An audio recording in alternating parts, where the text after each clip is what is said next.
Welcome back to the Head, Heart, and Boots podcast. I'm Chris. And I'm Brandon.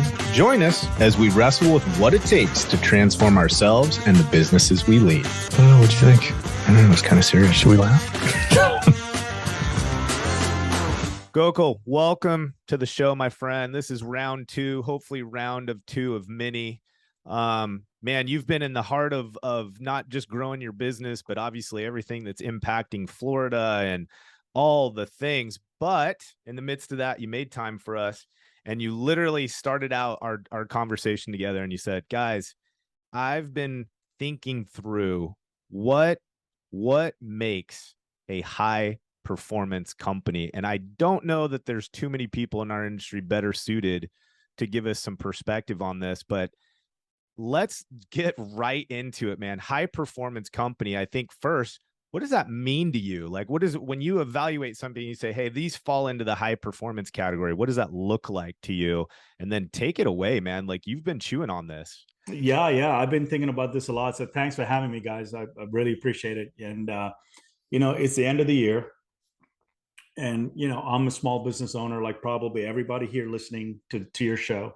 Yeah. And it's a great time to reflect on what's working and what's not.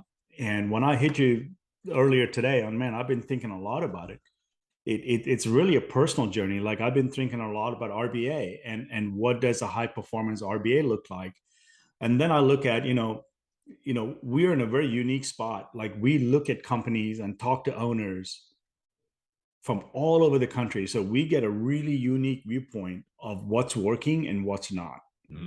Correct? Like we look at more P&Ls and more financials and talk to more owners than probably anybody in the country as far as how their business is run and how they're valued and what they're doing, just from the role that we play within the industry. So it was kind of trying to learn from that and understand that and then looking at my own company and just saying, okay, what are the things I should be focused on? What are the things I should not be doing? Right. Yeah. And it's simple to say, but incredibly difficult to achieve. Right. So to me, there's some companies out there, every once in a while, I'll talk to an owner and you just look at the company and you're like, wow. Right. And then you look at some of them and you scratch your head and you go, well, what is the difference? There's a lot of differences, but at a really high level, it's very simple. They're on purpose, right? The company knows exactly why it exists and what it does and what it is supposed to be doing. The employees understand their vision and mission clearly, without a doubt, and their role in it. You got an owner that's engaged and on purpose. Correct? I mean, it's literally those three things, right? Easy to say, but incredibly difficult to achieve. And I've been thinking about that for RBA as well. Let's get Happy into to chat about it. Yeah, let's get into these because I think the reality of it is that sometimes we talk about some version of these topics and we think, gosh, we're kind of repeating the same message. Correct. And what I'm shocked by, not just in our own operation or the businesses we see, is this is the message that has to be repeated because we get so caught up in chasing shiny things that we lose touch on these core aspects of our business that take years to master. And really, the more time you spend energy and resources mastering them, you only continue to get more and more return. Like, I don't think there's a point where you tap out on the return from your investment of energy in these categories. So let's walk us through them. Where do you want to start? And let's just start hammering on that particular focus. So let's talk about that, right? I think like the reason your comment resonates, because I think the reason why some companies fail and some companies do succeed, people are always looking for the next shiny thing, and it doesn't exist. You know what I mean? Business that, delighting your customers today to grow your business was the same 100 years ago. So the fundamentals of the game never changes. And I think, me included, like, you just got to stop searching for all these magic formulas and say, what are the fundamentals? And let me make sure that I block and tackle, right? I mean, that is really the name of the game, right? Yeah, I think you're You know? right. It's fundamentals, right? Every good sports coach, if you're going to hang in the sports coach analogy, right? It's the men and women that get refocused on the foundational elements, the foundational practices. I heard somebody say, I was listening to a podcast this morning, and the individual said, "Look, I've never done anything extraordinary. I've done the hard things consistently." Correct. And I think that's exactly what you're talking about is we have Yeah. to do the hard things consistently. So what are the hard things, man? You put it into 3 categories. Hit those again and let's tackle one. Yeah, man. You know, I think about it and I think about all the companies we look at and I think about what are the really good ones doing well, right? And I wrote some notes down. Let me just read them to you, right? Yeah. I can tell you they're all extremely customer centric. Okay, those companies are built around the customer. There's no doubt about it, right? But stop there for a second. Give Yeah. some examples of, I mean, because you're getting in and you're having all kinds of interactions with people at different stages of I'm getting ready to sell my business. I'm not sure if I want to, et cetera. But how does that show up? A customer centric business owner or business? What are some of the attributes of that? I'll give you some examples. So if you go on Google on Google and you look at customer reviews, correct? It's the little things, and you'll see some reviews there where they've really connected. You know, in business, you got to connect before you convert. And that's what customer centric is all about. You know, when we go to a loss or when I talk to a customer that wants to sell a company, you know, there's a tendency to rush to the technical side of it and say, hey, how do you want to do it? How can I help you? How can you help me? The real great customer centric companies are connecting first. Yeah. That means they care. Hey, how can I help you? Yeah. What can I do for you? Once you connect and you develop the high trust, you know, then anything is possible out of that foundation. Yeah. Correct. So great companies connect with their customers. Okay, whether it's helping out in the community, being involved in the community, the way they approach a loss, the way they talk to the customer that first 10 minutes they're there, the way they continue to talk to the customer every other day throughout the loss. It's the little things that cost nothing. Yeah. Yeah. We talk about how we make people feel. Correct. In the midst of doing our process is the paramount thing. And in world of tech and automatic emails and robots and cloud-based systems, you know, I think the world is just starving for companies that just want to shake your hand and say, I got you. Yeah. You know, so I don't think the bar is really high. I just think you got to be reasonably customer centric. Dude, I love that. Like I love that. I think this is probably one of those topics we could hang all day, but two things I just want to highlight. Connect before you convert. That's monster. And I think people need to really think about what you just said there. Write it out somewhere, guys, and come back to that in your think time. But then this idea of people are desperate for somebody to shake their hand and tell them I care. I'm here for you. That's Absolutely huge, man. It's huge. And it's what a lot of us got into this industry. Everybody wants to shoot you an email. They want to shoot you a text. You know, they want to shoot you a video, bomb on video. They want to give you user ID passwords for their portal so you can look at updates. You know, nothing substitutes Human touch. Quick 5-second phone call that just says, here's my update on your job. Yeah. Right. And when you look at connecting, and it doesn't matter, you got to convert before you convert. Whether you're connecting with an adjuster, whether you're connecting with a referral source, an insurance agency, a property management company. I mean, let's just go down the road. Okay, your customers, you know, it doesn't matter. Your adjuster. The basis of all incredibly meaningful advances in your business comes through connection. Man, I Correct? love that. I have owners that'll call me and say, oh, I wish I could run a business without customers. And I don't need to go anything beyond that. I know that business is in the toilet. It's an unsellable business worth next to zero. Reality check. I can tell you that, right? Because I can tell you because they're not connecting, they're hating it. They're on the other side of it. Okay. And there's no reason for them to exist. I don't even need to look at the financials. I don't even need to look at anything or charts. I can tell you pretty much where the company's landed. The data is only going to affirm the original story. It's right? yeah. I mean, listen, it's a world of all this tech and all this stuff and mass emails and there's nothing like picking up the phone and updating your customer every so often.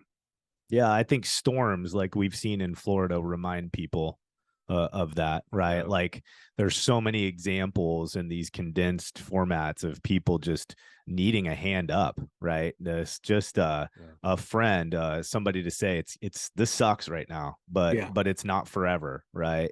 Right. It's huge, man. Okay, customer centric. You got two more. I told you I'll give you What some else good ones seeing? for the day. No, this right, is great, man. I very love good. it. Yeah.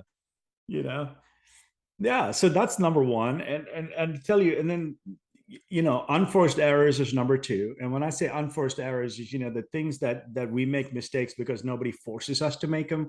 We just take the eye off the ball. Correct. I mean, that's an unforced, like dropping a ball in football would be an unforced error. Correct. I mean that. So companies that are really great, they don't drop the ball a lot. Okay, and that's the little things. Yeah. Okay, it's the mindset of the owner. It is making sure the warehouse is clean. It's making sure that if you have an angry customer, you're returning that call before the end of the day so it doesn't fester. It's if you got a bad employee that's ruining the morale, it's taking it out. It's making the micro decisions that don't allow you to make any unforced errors. So great teams block and tackle really, really well day to day. Yeah. The basics. You know what I mean? Yep. So if you look at an owner or a team that takes a customer recovery call, an angry customer on a Friday at 3:00, and they don't connect with them, let's say till Tuesday, there's nothing I need to know about that company. I know it's not a high performance business. It'll never be. They don't know how to block and tackle.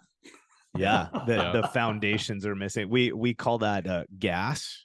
And that's called give a, and then you can fill in the remainder there. The higher my team members' gas is, normally the better customer experience I tend to get, right? You can't push a string. I can always tone somebody back a little bit or give them some different ways to deploy their energy, but I can't make people have enough energy to give a crap.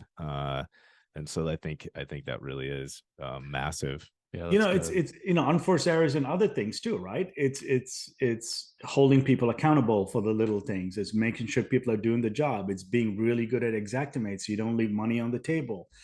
It's so to me, this whole unforced error game is really what the owner tolerates. So what you tolerate becomes your standard in your company. Okay, so if you tolerate things that things are falling through the cracks and things of that sort, then you just know that your company is going to make a lot of unforced errors. So all it is the standard you're setting for your company day to day, every day, block and tackle. Do you Good companies do it really, really, really well? Really well, consistently. So, that's interesting. Let's hang there for just a minute. I think most owners that we talk to feel this sense of overwhelm. And a lot of times it seems like they're attempting to control everything. And I think one of the things that we try to teach and work through with people is the return on investment of your energy. And as soon as you've removed your ability to inspect your company, right? Inspect our process, inspect execution in the field. Like as soon as you do and you stop observing and providing oversight, then that's when that begins to just completely, I feel like, unravel out from underneath you. So in your sense of wanting to control or be cheap or try to have a skeleton crew, we ultimately are just creating this ongoing pain and chaos because we can't get above the fray enough to see the ship above the waves kind of thing. That's kind of the idea, right? Yeah. Is that what you're talking about here, is just making sure we're in the right lane as a business owner to ensure we can inspect what we're doing? Yeah. I mean, it's understanding that you cannot make unforced mistakes as a business. There's all these other pressures that you cannot control, correct? You can't control interest rates. You can't control not having enough employees. I mean, these are macro kind of things. When I say unforced errors, it's saying, look at your business and saying, what you control, you do it really well and forget about everything else. And that to me comes more from an owner mindset of having clarity on what is important in business. The minute you lose clarity, you lose focus. Yeah. If you don't have clarity, you don't have standards. If you don't have standards, you tolerate everything. Yeah, it's all left for interpretation, right? It's all left for interpretation, and it changes week to week. What's the flavor of the month, the flavor of the quarter? These things happen, and then employees don't take it seriously, and then you can't set a standard anymore. One of the things that we see so much of, in fact, Chris and I were just talking about this a lot in our personal life, is just how hard it is to do the normal stuff enough times in a row that you actually yield the benefit from it, right? Correct. Just that consistency compounds, and how hard it is to be consistent. And I think to myself, within our businesses, like, if I can't journal 5 mornings in a row without, some kind of accountability, how much harder then is it for an employee to show up every day and execute the way I want them to consistently without providing enough support or, contingencies or processes or systems for them to execute that way? Because they're going to take the path of least resistance. We're all going to have a bad day, a bad week, right? All the things. So, yeah. Okay. The third one, man. Let's keep going. Here's what I find. I find great companies are focused on entrepreneurs, and owners are focused on profits. Right? And not the top line is what you're saying. Is to create profit and to be able to do things with it, good things in your community. And it is amazing how many owners are focused on all these other things other than the reason a business exists is to serve your clients, serve your employees, and to create a profit while doing it. Correct? How often do you engage with a prospective client or a client and they don't have a clear understanding of their EBITDA, how much money profit they're actually making at the end of the day? Like, if you had to throw a percentage? Great question. Over 50%. Wow. Okay. It's higher than I would assume, and I'm not surprised at the same time, right? Yeah. Everybody's running, listen, when you look at mindset, everybody's running the business out of a checkbook. And it's like going to an eye doctor for a headache. It doesn't tell you anything about your business. Right. Correct? Yeah. And you talk about fundamentals when we talked about, you got to run it out of P&Ls. You cannot run it out of your checkbook. And I've seen companies with 20, 30 million in revenue where the owners have no idea what's going on. That's so unbelievable. And with all this new age stuff, I mean, like, it goes back to my earlier point of everybody trying to look for the next shiny thing and what's next. And I've heard all these creative names, I'm a chief culture officer. Like, what the hell is that? Like, I mean, you're the CEO. If you don't want to be it, then don't be it. Okay. But you're not a culture officer. You're not a chief peacemaking officer, or you're not a chief anything. If you own a company, you're the CEO, period. Okay. You either like it and grow into it, or you don't. But that's my opinion. So I'll get off I'm just venting. I like it. Spicy, man. I've heard all these different names, man. I'm the strategic advisor. What the heck is all that? And all that does is cloud your judgments of why you exist as a company, and why you should exist, and why you will continue to exist. Right? So clarity is a lot when it comes to focused on profits. And I tell this to my team all the time. I said, guys, our job is only one thing: dig a moat, build a castle. I tell it to them all the time. Every staff meeting, I'm like, how are we digging a moat? How are we building the castle? Okay, you got to unpack that. You got to unpack that. Digging a moat and building a castle. What does that mean? Dig a moat, build a castle. So am I hearing like defensible, right? Build the system, the platform. Digging a moat is getting your branding and getting your differentiation and your value proposition and your customer service so good that no competitor ever come and raid your castle. Yeah. That's what digging a moat is. Yeah. You understand? Yep. Oh yeah. Absolutely. Building a castle is building profits. Yep. In that, I always tell them, I say, I can sum up all of business in that one sentence: dig a moat, build a castle. That's what every CEO should be doing. Correct? Not, Yeah. yeah. And that's what I'm saying. You got to be focused on profits. And, or another way to say it is, you know, you got to be every day, dig a moat, build a castle. That's the only job everybody in your company has. There's nothing else.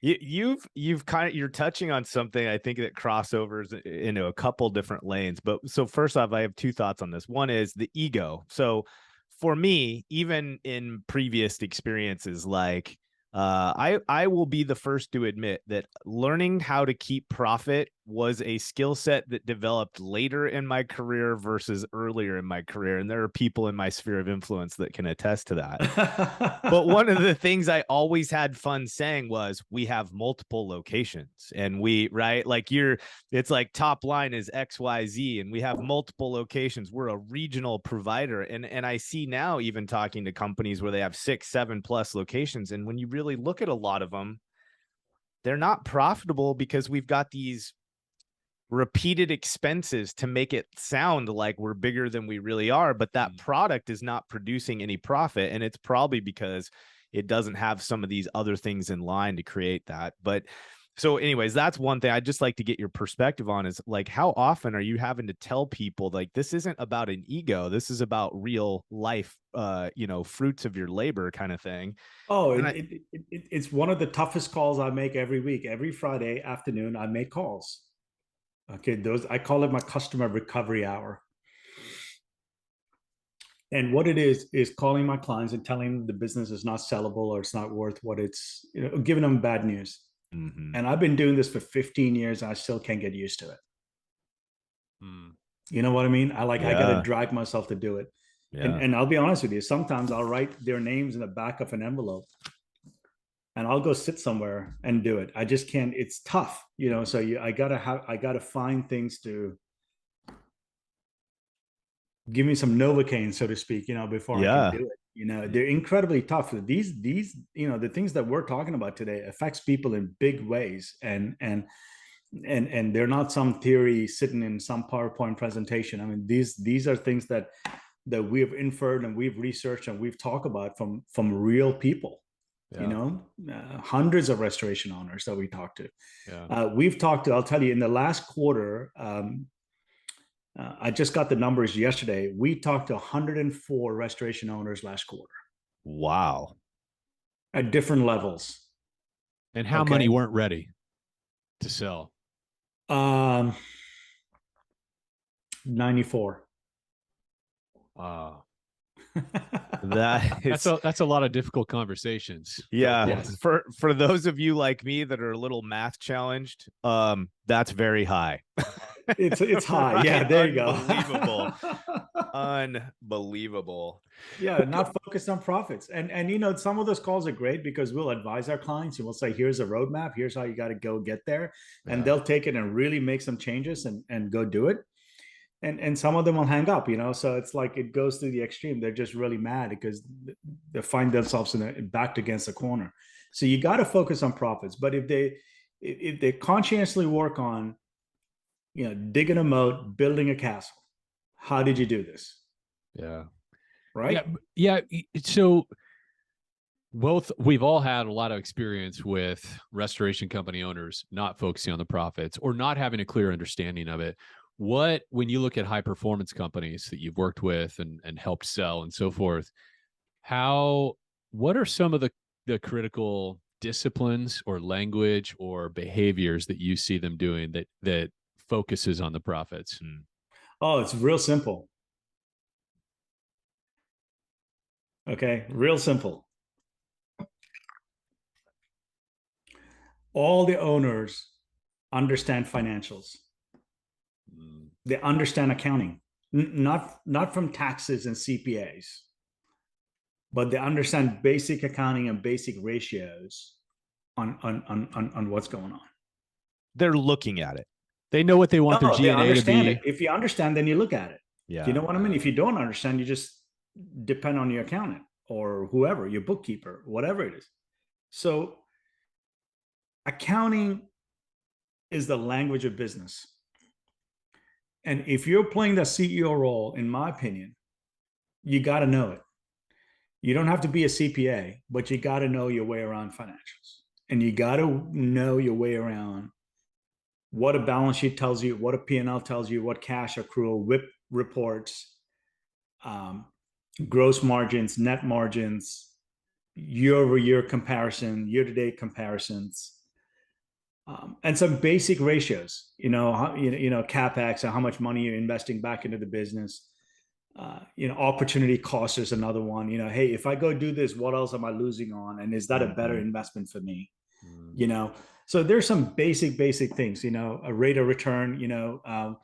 What are your net margins, your EBITDA, adjusted EBITDA? So there's about 10 things you need to know.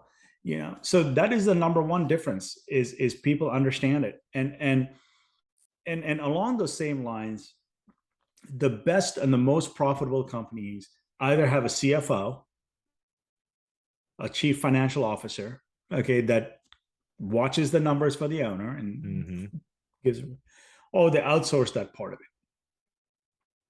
Yeah. Right. So they literally have a financial guy looking at their numbers all the time and saying, hey, here's something you should look at, or here's a red circle that you should look at. We need to make adjustments here. And I know you opened the second branch, but it's sucking up all your profits, and you need to make a decision whether to shut it down and become profitable again, or be breaking even for the next 5 years and say, that's a better opportunity. So I'm going to go with the pain, right? I'm going to endure the pain. But these are the kind of decisions that you got to be making from a financial perspective. So it's a real simple, man. I tell you, the people that are focused on profits are the people that are looking for it. And the way you look at it is in your P&Ls. Yeah, 100%. Right. Yeah. And probably the bulk of that starts at the old gross profit margin line, right? Like if we're not starting strong, don't even worry about reading below the line, because that's going to be a tire fire too. Yep.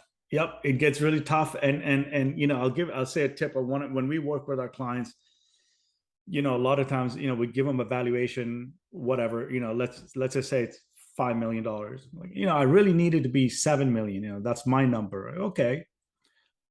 Then I teach them a very simple trick. I'm like, you got to make at least a 15% or 17% net margin. And I tell them, I said, take the net income line in your P&L, go put it right below the revenue line. Okay, so let's assume that we want you to run at a 20% margin. I know it's high, but let's just assume that. Let's assume a business has got $2 million in sales or 5 million in sales. That means it's going to make $1 million in profit, right? That's the goal, right? At 20%. So you would take 5 million, put 20% next to his net income, which is $1 million. Now what's left is 4. Now go build out the rest of your P&Ls. I like it. It's like, you see what I'm saying? It's taking the most important number, which is the last line, and making it line number 2. That's that whole start with the end in mind, right? Start with the end in mind. And it's a great exercise. I think every business owner should do it at least once a quarter. And it's amazing. You'll find out all the leaky holes in your bucket when you do that. Yeah, I dig it. It's interesting because it's such a, again, it's like, we always want to be presenting rocket science to make ourselves feel better. But that is a simple visual to remind us of, it's like what the saying, pay yourself first, right? When we think about personal finance, that's what you're doing there. Correct. As a business owner, you're telling people, look, this is the number you need, really. This is the one that matters. Now use this gap that's remaining to decide how you're going to run the business. How you're going to run your business. This is the non-negotiable, right? See, here's the thing, listen, the answers you get in your mind depends on the questions you ask. If you ask dumb questions, you're going to get dumb answers. If you ask different questions, you'll get different answers. So the idea here in this exercise is to ask the right answer. So I got 4 million left. How do I run this business? Then your mind, you start looking at things, you start finding opportunities everywhere. Okay. So we've doubled valuations in companies by doing that one thing over one time, exercise. Over 2 years, 2.5 years, we work with someone. We have literally doubled valuations of companies.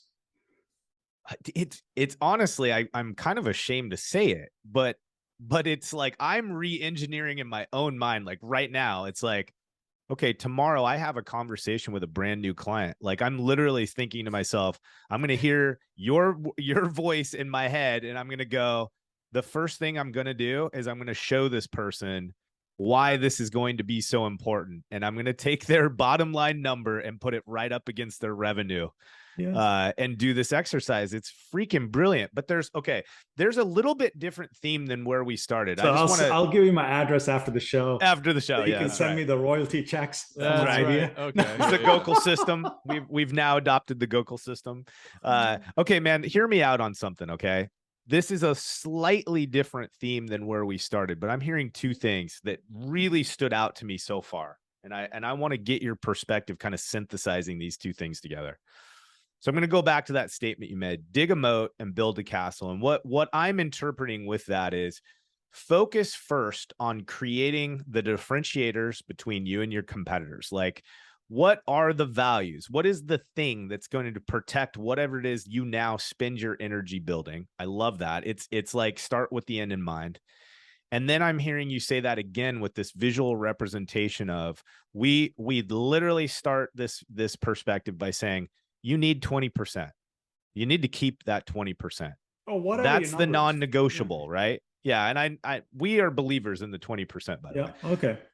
But you need this. This is the part that's non-negotiable. We can start working around with the how based on this remaining money. It again, starting with the end in mind. There's this, help me. Do you see where I'm going with that? Like, those are the two things that stood out to me. What does that mean to you when you're talking about a business owner's mental shift to build the moat first, start with the 20% first? What is this what's happening, I guess, with this?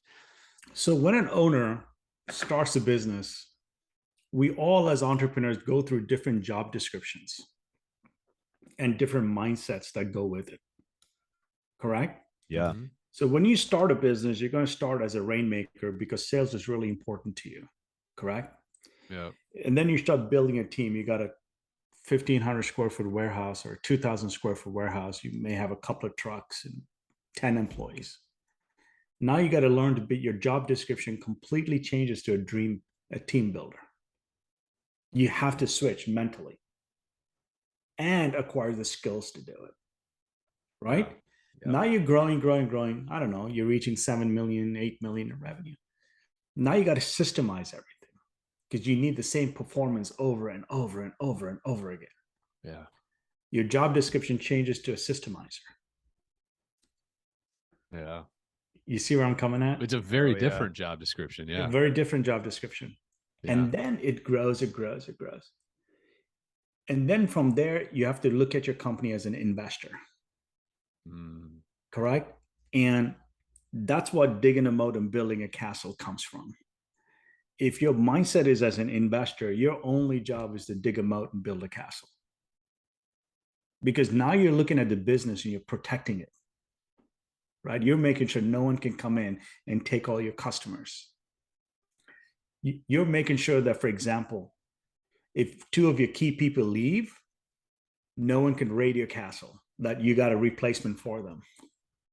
You know, you're looking at, you made such great connections, not conversions, but connections in your area, in your city, that it doesn't matter if a national player buys somebody, one of your competitors, or it doesn't matter if some private equity drops an office next to you. Your connections are so strong that you're good. You don't have to worry about it. That's what digging a moat is, that no one can attack the castle. Yeah. Yeah. Right. Maybe your internet marketing has been great for years now, and you're just hyper local and you're just dominating. Not just dominating with ads, because that you can't build a moat with ads because someone bids more and they take you out. Let's say you have content, maybe you have videos, maybe you've helped the firefighters, maybe you've helped the police in there, maybe you've done all these things. It doesn't matter if someone came in with a $10 million budget, they're never going to replace those connections. Okay. that's digging a moat. Like you look at talent, you look at your team and you go, man, I got the best talent in the city and they're happy. That's building a moat. Say that again. Sense? That's what I mean by building a moat. Say that part again, Gokul. The talent part. You got to say it again for us because we hammer on this all the time. The differentiators your people, right? Listen, you're only as good as the players on the field, and it's really that simple, right? And so talent becomes really important, and great talent is part of that moat that you're building around your firm. If you got great people, they're going to fend off anything that's coming at them. Yeah. You know what I mean? Oh, with the right knowledge, the right skills, the right purpose. That's a moat that it's going to dig such a deep moat that it really doesn't even matter who comes and who's your competitor, because then it becomes me versus me, us versus us. It's never becomes us versus somebody else. You got the best talent. It's all about just upping your game all the time, right? So that's that investor CEO mindset that is, as your job description changes, that to me is the pinnacle of the entrepreneur and the small business owner from a mindset level. If you become a true CEO investor mindset and you play that job description, you are going to be thinking only about how to dig a moat and build a castle. It's simple. I think that's what we all need help with, right? Is that it's not easy. That's not what we're saying, but it is simple. Like where we need to focus our attention is more simple that I think than we allow it to spin out from under us, I think. So one aspect of this that kind of underlies everything that we've been talking about is sales. And what kinds of attitudes, behaviors, perspectives do you see or observe in high performance companies when it comes to sales? I think really great companies, when it comes to sales, do fewer things, but do it better. Correct? So I've seen companies where I talk to owners, we're doing this 50 things to generate revenue, and we're not generating revenue. Why? Because you can't be good at 50 things. When I see great companies, they're like, we do these 3 things and we dominate. You see where I'm coming at? It could be content creation and SEO. They dominate. It could be relationships with just property managers and they dominate. You see where I'm coming at? It could be a relationship with plumbing or other professionals in the area. They dominate. Okay. So I think when it comes to sales, it's a mindset of do less, but better. Focus. So as we talk about I think that, when you spread yourself too thin, it's really hard to build a name and a brand recognition. And coming back to my original point, it gets really difficult to build connections when you want to be everywhere. Even if you just do internet and emails and SEO and content, you never shake hands with the community. You still have to build connections.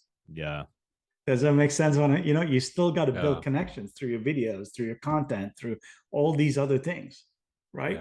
So the companies that have great sales are the ones that are connected the most within their community.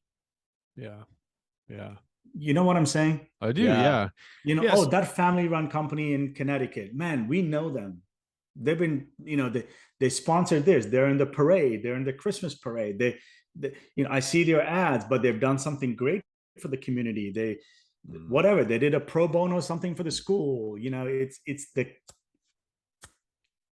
connection. The owners teaching baseball, at the local Y, whatever it is. So I think it's like sales is all to me about connection. Right. You cannot have sales without connecting to whoever is going to give you those sales, whether it's your end customer, whether it's a property management group, whether it's whatever, insurance agency, it doesn't matter. It's connecting, meaningful connections. Okay. And meaningful connections happen by having time and not being rushed and taking the time to know each one of your referral sources meaningfully well.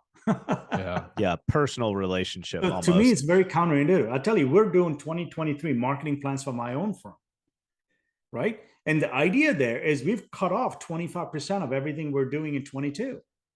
Mm. You see where I'm coming at? And Yeah. we're just saying, hey, we're going to just pare it down, but we're going to take our time and get to know and connect better. We're doing the same thing at RBA. Yeah. Yeah. How important is diversification? You know, in this topic of sales, right? We've got a lot of sort of engines for revenue in our business. One of them is TPAs, right? Correct. And of course, we see scenarios where companies are really dependent on TPAs. We occasionally come across people that 80 or 90% of their income is from TPAs versus direct commercial sales versus referral partner portfolios. Like, do you have some perspective on that? When you look at high performance companies that sell for high multiples, right? Their valuations are super high. What does that diversification look like? Is that an important priority as a CEO? One of the most important things, yes. Okay. Talk about Again, that. let's talk about creating a moat and building a castle.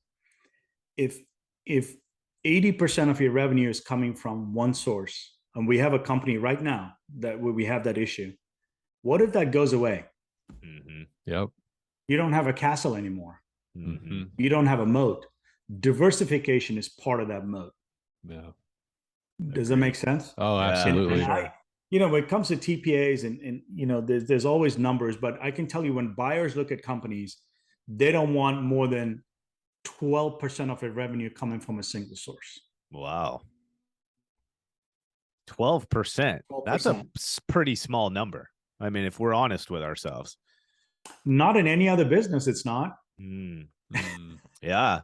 I'm you know, in our industry, we've just kind of gotten used to it. Yeah. No, I agree. I think that's a solid reminder. Yeah, 100%. 12%. Okay. It's what we measure, we manage, right? So that's a number we should be cognizant of for sure. Yeah, I think when you're doing marketing plans and sales plans, you know, you got to know where your fishing holes are, right? And then you got to understand what kind of worm am I going to put out there? You know, how much fish am I expected to catch? When am I expected to catch them? And then you track it and then you make your adjustments. But from a revenue perspective, you really don't want the tail wagging the dog. Right. I tell you, we have a company right now, and I had to tell him his business was unsellable last Friday. He had 70% of his revenue coming from a single source. Wow. We can't sell. Great company, great profits. Great. No diversification of revenue. So susceptible. Yeah. Hey, so we have to be really sensitive with your time. Otherwise, thank you for that. Yeah. So I'll go through my last three really quickly. Yeah. Owners are engaged. So they're playing that CEO role. Okay. This is a huge problem. But owners know for years they're not engaged in their business and they continue to run it. You cannot run a high performance company if the owner is not 100% in, all in. 100%. All in. Okay. You got to be all in or let somebody else take over your company and be all in. Yeah. Okay. But you cannot have a high performance organization as an absentee owner, as kind of, this is one of my 10 projects I'm doing, you know, I've never seen it. Okay. Yeah, right. They make huge investments in HR and culture. COVID has really brought that to the forefront, hasn't it? Oh, I mean, you know, companies that had great culture and a sense of family and belonging did not have as much HR issues as companies that had not so good cultures, where the owners maybe have not paid a lot of attention to it. Yeah, agreed. Yeah. You know, COVID really, I mean, we saw companies that had almost no HR issues during COVID. Yeah. And we had companies that was staffed 30, 40% levels because they couldn't find the people. They had the jobs, the claim volumes were there. Yeah. They didn't have the job. Right. Yeah. So now when I talk to people, everybody's talking about talent acquisition and all culture, you know, those are the conversations. And I think that's probably one of the better things that's come out of COVID for us. Yeah. Is I think our industry is going to start paying attention to. Agreed. It's not just a position and an employee number and a badge, and it's real people. And maybe they need flex time. Maybe they need some kind of recognition. Maybe they need a path to, I mean, you know, so I think that's coming on. And then the last one is employee satisfaction. If you went out and surveyed employees in high performance companies, I'm not going to say they're ecstatic and jumping off the moon, but here's what I'm willing to say. They're reasonably happy in their jobs. Yeah. Right. Yeah. We're not asking for you miracles. don't have to shoot for the moon. They're reasonably happy. Yeah. You know what I mean? Like if you put on a scale of 1 to 10, maybe they're a 7. Yep. 100%. You can't get them to 10, but you don't want a number 2 either. Like you don't want it to be ranked number 2 out of 10. Right. So companies that have great employee satisfactions have unbelievable performance. So those are my top 6. That's it. Yeah. And I love it. That's awesome, man. Two things, and we got to let you go. One is I want to highlight something that we've seen from our very first exchange with you. And that is, even though your business is driven by analytics and data, okay, it's a very black and white business. There's no negotiation about that. However, the importance that you place on talent, HR focus, right? Like, this human capital component is unquestionable. And so I think it's important for all of us as restorers to be reminded of that. Is this is a data-driven business, and how important it's showing that the people elements are. So we want people to go hang with you for the reason that you at minimum will do a great job of telling them what they really have.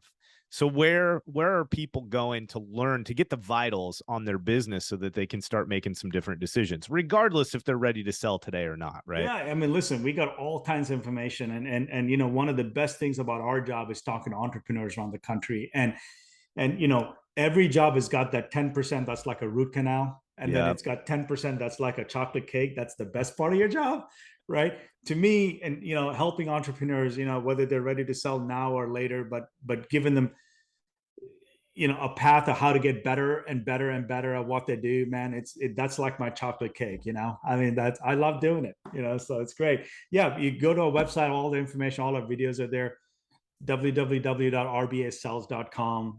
People can find us there, so thank you for that. Of course, my friend. And thank you again for hanging out with us, Gokul, and we'll be seeing you hopefully soon in some other endeavors. So again, we'll do more on this topic soon. Yeah. All right, buddy. Appreciate you guys are doing great. Thanks, guys. All right, buddy. We'll see you. Bye. All right, everybody. Hey, thanks for joining us for another episode of Head, Heart, and Boots. And if you're enjoying the show, or you love this episode, please hit subscribe, write us a review, or share this episode with a friend. Share it on LinkedIn, share it via text, whatever. It all helps. Thanks for listening.